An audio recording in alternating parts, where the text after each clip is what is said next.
Fala galera, beleza? Quadrinheiro velho. E eu vou mostrar pra você agora um negócio que foi super especial, que eu pude presenciar. É um trechinho de um bate-papo com a Carol Pimentel, que é a editora sênior da Marvel no Brasil. Ela contou como que foi mais ou menos na época, não que ela estivesse envolvida no projeto, mas como que eles faziam para adaptar a tradução, e não apenas a tradução, mas a formatação de várias histórias em quadrinhos. Então tem umas curiosidades bem interessantes de práticas que eram comuns nos anos 80, que hoje em dia já não é mais tão comum assim. E eu acho que vai ser bem legal. A Carol, ela é praticamente uma autoridade nisso hoje em dia, né? Recentemente ela recebeu um prêmio, um HQ Mix, por POV, Point of View, que é um livro que ela escreveu, que ela fez o roteiro para Germana Viana, amiga dela e artista, poder ilustrar, desenhar e pintar. Então eu achei que foi super bacana também, pô, muito merecido. Eu tenho esse livro, eu peguei com ela logo no lançamento. E ela também acabou de lançar recentemente um livro especializado em tradução de quadrinhos, tradução de histórias em quadrinhos,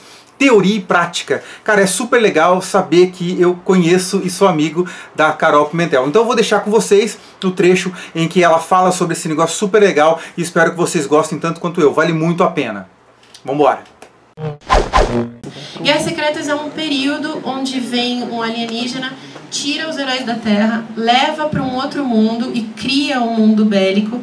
Então assim, tem um mundo só com um tipo de Vingador, um outro mundo só com Wakanda, um outro mundo misturado, um outro mundo só com as personagens femininas. Enfim, isso vira um mundo bélico. Isso foi obrigado, a Abril foi obrigada a vender por conta da Gulliver estar lançando os brinquedos aqui no Brasil.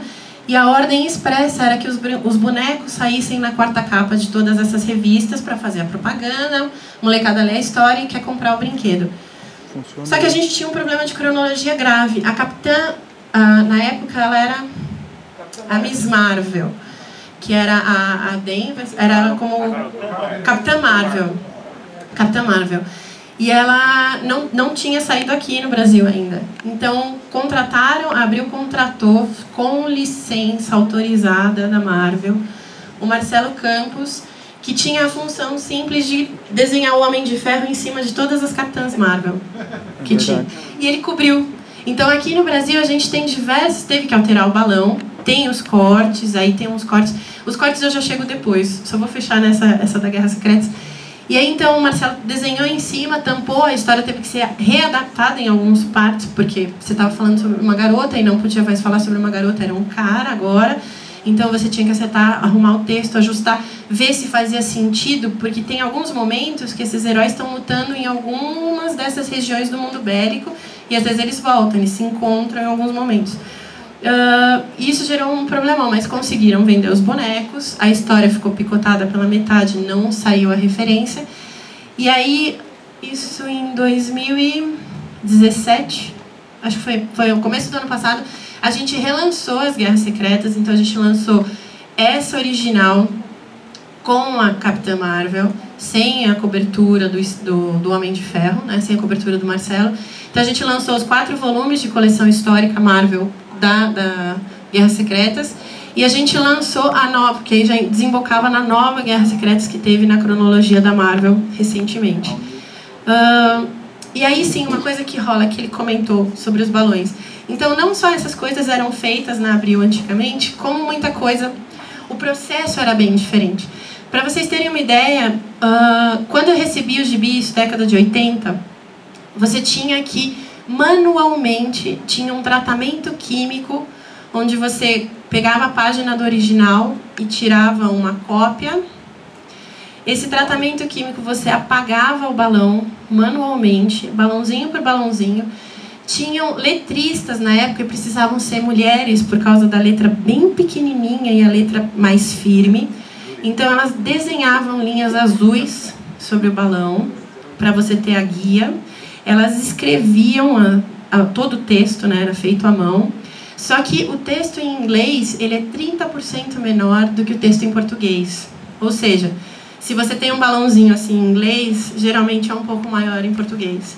Hoje em dia é fácil, hoje em dia é digital. Você vai lá, você dá um comando na camada que tem o layer do balão, e aí você trata isso. Naquela época não. O balão tinha que aumentar, então às vezes você tinha só um quadro com o rosto do personagem e o balão encaixado aqui. Só que o balão vai aumentar e o rosto do personagem vai cortar. Então eu não posso. O que fazia? redesenhava esse quadro, eles diminuíam um pouco o rosto, tinha uma pessoa especializada, que era o decorador. O decorador, ele redesenhava um pedaço do rosto do personagem, ou do cenário, ou do que quer que precisasse ser feito, e aumentava o balão, as meninas colocavam isso, tirava-se uma cópia em chapa de bromuro, que é uma espécie de um filme, e todo esse processo era feito semanalmente, assim, era insano a produção de gibis. Com isso, eu não acho justificável, mas eu entendo alguns cortes do tipo que os caras preferiam fazer. Você tem o Superman indo dar um socão, e ele fala, ó, estou indo dar um soco. Não precisa. O que vem depois? Você está vendo que ele vai dar um soco ali.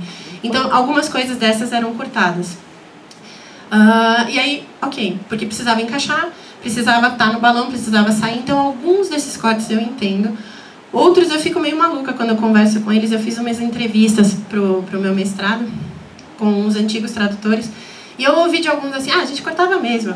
Era um monte de bobeira, estava repetindo.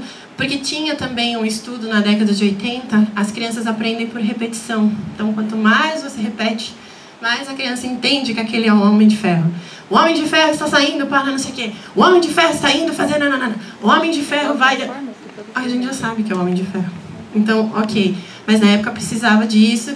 E aí eles cortavam. Todas essas vezes que vinha, duplicado, triplicado, Homem de Ferro, Superman, coisas assim, eram cortadas.